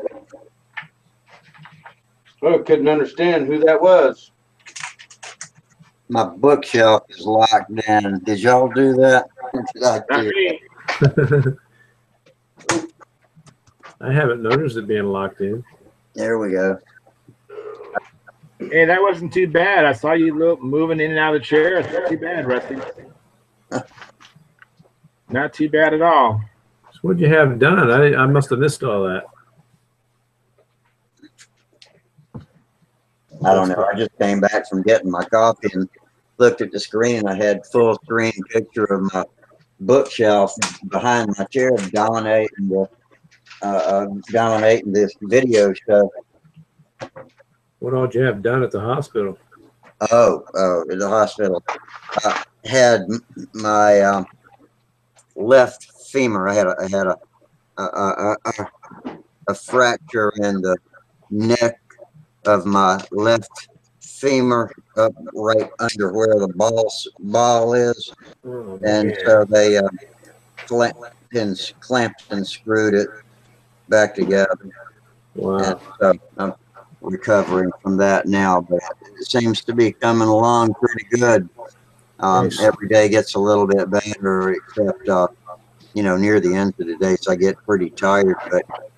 But when I'm at my peak, I can walk without the walker across the room back and forth a little bit. I can't carry anything, Yeah. but because it throws me off. But they say that there's not really anything I can do weight-wise that will hurt it. It's just a matter of letting the pain subside, because what I didn't know going into it, and I thought I was a tough little codger. I've been through a lot of surgeries and weathered them pretty well, but this one hurt like nothing I've ever had before. And they said that's just orthopedic surgery, man. When they go in there and cut away all muscle and stuff that's attached to the bone, and then start banging and drilling in the bones. When you get out, you really know you've been bit. Oh, man. And so it took some getting used to. I couldn't imagine going through that. But now I'm weaning off the pain med, and What do they have you on I'm for that? also weaning off the walker the best I can, and that part is pretty much up to me. It's just how well I can tolerate the pain. And they What do they say have that, you on for pain? huh? What do they have you on for pain?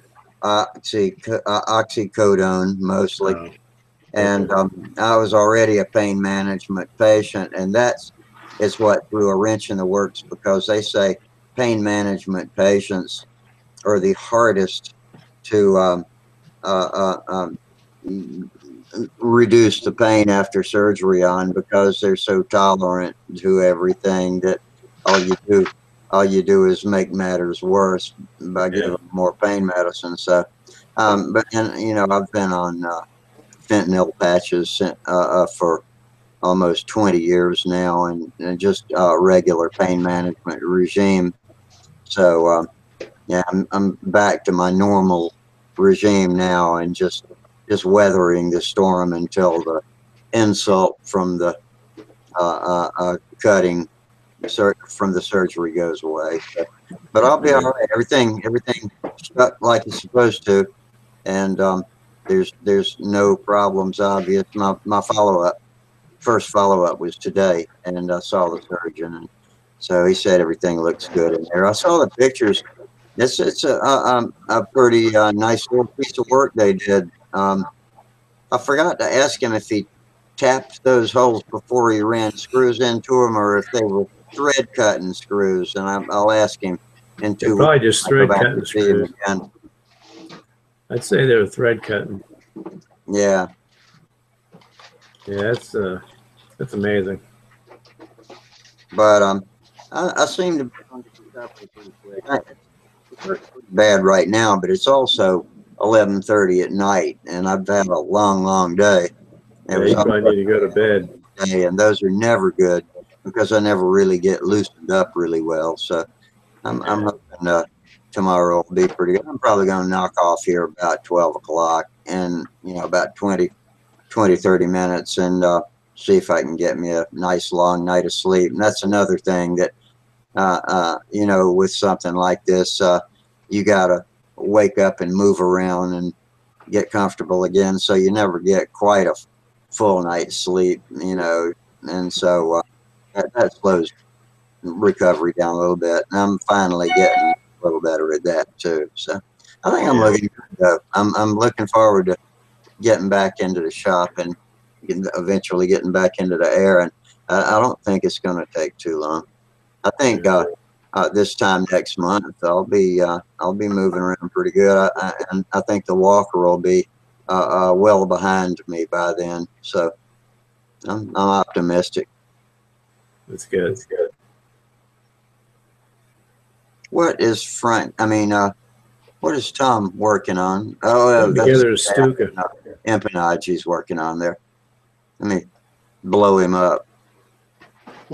Kablam! There he went. Okay. Now we can see what you're doing, Tom. Oh no, let's see. Is that better light? No, it just kind of changed the hue.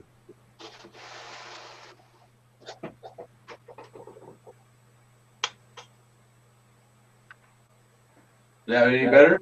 That's fine. It's a little. That I think it was good before I ever said anything. That's probably about as good as it gets right there, though. Yeah, that's good. Now, you going to round that wing off, or you going to leave that lead edge sharp? It's not. It's in between sharp and dull. I'm leaving it like that. It looks sharp. Haven't had it together in a long time. When are you going to finish that thing? Oh, I'd like to get it before June. What's that window frame made of? Plywood. Oh, okay.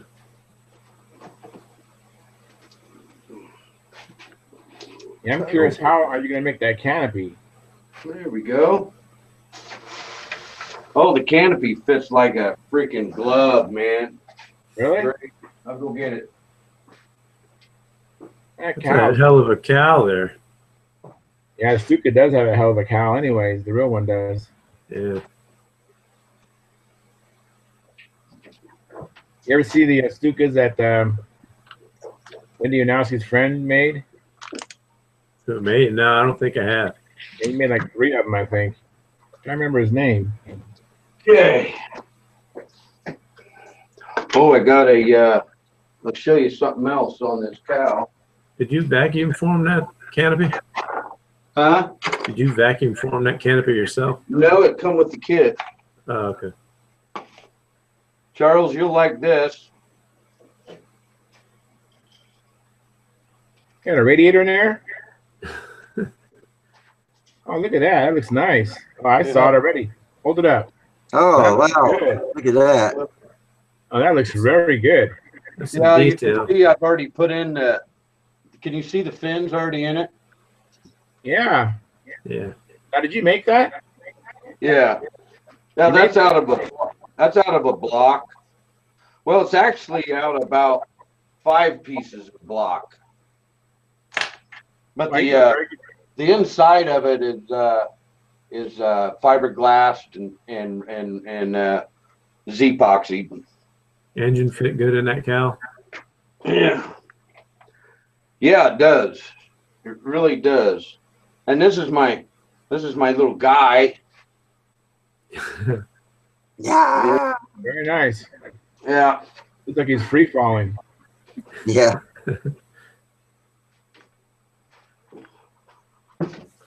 But this framework, there's in the vacuum form, the framework is in here in the Oh, I see canopy. it. Okay, Oh, well, yeah. frames are put in the exact location of these frames. Let me Really? tell you, that was a bitch. I'll bet. Look Wow. at it. Yeah, that looks good. That fits perfect. Fits Wow. right in here, man. Man, that's beautiful. I bet And, that took a while to do. Here's the exhaust.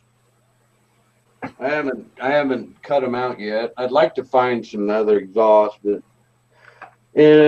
anyway, I took apart a connector out of a car from the junkyard when I was out there earlier this year, and these connectors have these rubber boots on the wire. Oh, Huh. Okay, that's great for the guns in the back here. oh, Put okay. the holes right through here. I got 2 of them, 2 guns. Yeah, the rubber boot.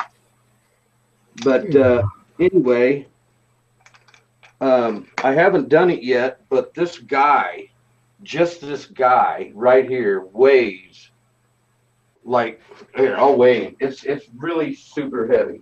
Wow. So what I'm doing is I want to cut his head off and his hands off, and then make his body out of real light wire and balsa wood. And then I want to put a coat on him. But the Stuka pilots, I don't know if you guys know this, but Stuka pilots were the only pilots in the German war that wore white bomber jackets. Oh, really? No, I didn't know that. Neither did I until I read it, and I was like, wow, I didn't know that. That's why this guy's got a white jacket on. I see. So I happen to be lucky that I even found a German guy with, you know what I mean? Yeah. I found him on eBay. All right. Now I'm going to have to keep an eye out on movies and stuff for Stuka pilots. See if they got that Stuka fact pilot, right. Stuka pilots had balls of steel too, boy. That was no easy job they had.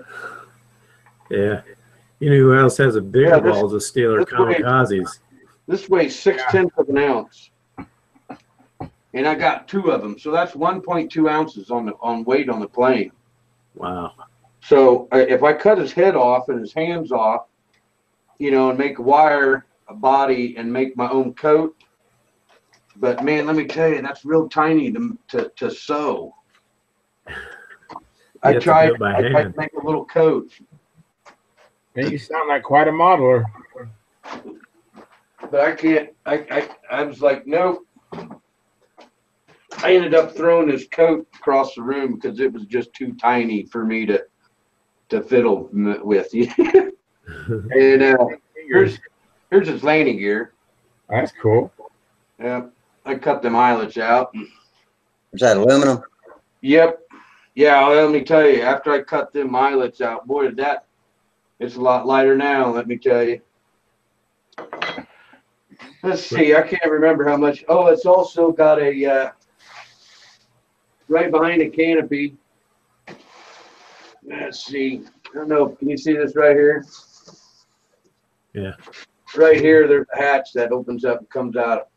And then that adjusts the elevator and the flap. Oh, that's cool. Yeah, and I made there's panel lines that I'm going to be putting on, and so I made the hatch in coordination with the panel line. So That's I just need to paint it. Well, first of all, I need to sand off all this primer. Was that a kit? Yep, Don Stuka, Okay, I've seen him before. or excuse me, Don Mills. It's a Not Don Don Mills Mills? kit. It's old time stunt legal. Right. I remember seeing his ads in the magazines back in the day. Yep. I thought it was Don Stills. There's a motor, or Don Stills. What did I say? Mills. Is it? I think of Mills Brothers. Let's say on the box. Hey, you guys ever heard of America's Hobby Shop? Yeah. I never Just have. recently. Huh? Yeah. Just recently somebody wrote about it. Oh yeah, Don Stills. I got something I want to show you. Yep. Now, where did I get this laser kit? I think RSM. From Hobby Fasteners. Yeah, that's RSM. Huh? That's RSM. That's Eric Rule? Yeah, he has different. Oh, yeah. Okay, duh. Yep. Hey, I did change the wingtips on this. Here's the wingtips. Little dinky little things that are hard for me to cover. Right. I made I made the right here 3/4 of an inch. Already talked to everyone about if that's going to be old time legal, and it is. Still, even though all I did was change, it's that what they're wanting is the same overall length. The length of the wing. If I change the length of the wing, even by a hair, then it's not legal. So these tips that I put on are identical to the width of the whole wing. The only thing I did was I made them thicker. Okay. You know, these here, the edge here is a 3/4 inch thick, almost an inch thick. So that way when I put my covering on, look at it, I don't have any wrinkles. It's so easy to cover. Very good. Does your stabilizer got positive incidents? Huh? Your stabilizer, does it have positive incidents? Or is that just the way it looks in the camera? Oh, it's just It's just the way it ain't even glued in. Yeah, okay. Very good. Very good show and tell night. Huh. Well, looky what I found. My brand new needle valve assembly and venturi for my 25. Very nice. I better put it back in the box. On that Stuka stunt, I guess, huh? Oh, look at this. I even got a steel cover plate too. Oh, good. Yeah. Okay, that's for this 25. Well, we're going to put the 25 in here too.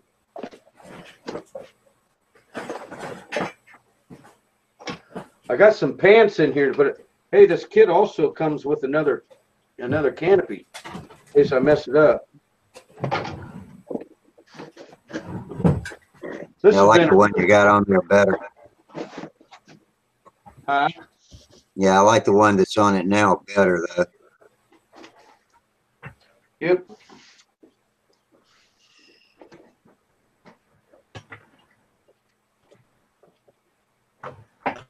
I was going to show you guys a old America's Hobby Shop newspaper like catalog that you used to get years ago. I must have thrown that thing away because I went to look for it. I kept it forever. I must have just finally thrown it away. Oh, too bad. Yeah. Did they have control line stuff in there? Yeah, they had a Gazika Nobler in there and all kinds of stuff in it. Pretty sweet. I mean, everything from free flight. They had free flight stuff, control line, and everything in there. You know, prior to going to Brodax, the best hobby shop I had seen was Hobby Shack in Arizona. When I went to go visit my cousins, I went to Arizona, and they had a Hobby Shack in there, and it was the first time in a long time where I saw control line stuff. You know, they had handles and reels and all kinds of stuff. I was just like so amazed, you know. Looks like I've been neglecting 3 YouTube commenters. Terry Forbes says use Windex to shrink tissue. I don't remember back when we were talking about the stripe on Frank's rubber plane, maybe. Robert Ladd says he's watching. Minnesota Mike asks, Frank, is your free flight plane a P-30? Yeah. Yes, it is. Okay. Sorry, guys. I missed y'all's comments over there. I wish they put timestamps on so I could see how long ago I missed them. Yeah. Yeah, it's P-30 legal, and it's got to be, the plane can't weigh less than 40 ounces, and you get 10 ounces of motor. Or not ounces, I mean grams, I'm sorry. So is P-30 a classification? Yeah, it's less than 30 inches either way, length or wingspan. Oh, okay.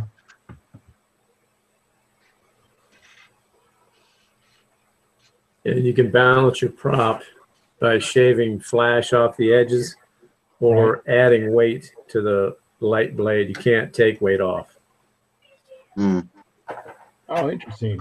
I'm just now learning about it. I think I'd like to try to, compete like that. It'd be kind of neat. But yeah, I think competition is competition. Yeah. I just happen to like stunt, but it's the competition that really motivates me in stunt. Well, it makes you better too. Oh, it does. Oh, yeah. I mean, it drives you.